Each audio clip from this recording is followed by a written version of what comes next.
La photo est connue. Une mère de famille enlace son enfant. Devant elle, un couple d'adultes et deux gosses courbent l'échine, dans le prolongement de canons distincts à l'extrémité gauche de l'image. Derrière elle, un policier braque un fusil à une cinquantaine de centimètres de sa nuque, un cadavre de femme gisant au sol.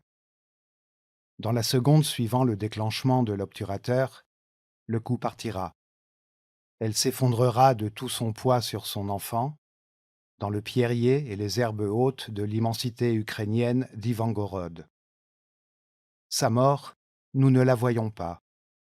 Notre cerveau fait le reste et, inconsciemment, produit du mouvement sur l'image fixe. L'information est traitée, comparée aux autres déjà présentes dans notre mémoire, et nous imaginons la chute. Les élèves de terminale réfléchissaient aux aspects méthodologiques de l'analyse photographique en histoire. Qui a pris la photo? Dans quel but? Quel contexte? Le cliché est devenu un classique. En se contentant de taper Einsatzgruppen, on le découvre illustrant l'article sur Wikipédia. Il suffit de consulter la couverture de n'importe quel ouvrage sur ces groupes mobiles de tuerie mis en place durant l'été 1941 pour le constater. J'avais choisi un document ordinaire, cédant à la facilité de l'accessibilité de l'archive, mais qu'importe. La photo permettait de cocher toutes les cases de la compréhension de cette phase du génocide pour les élèves. Victimes, bourreaux, déroulement du processus, motivation des perpétrateurs, mise en forme de la propagande. Nous manipulions l'archive en fac-similé.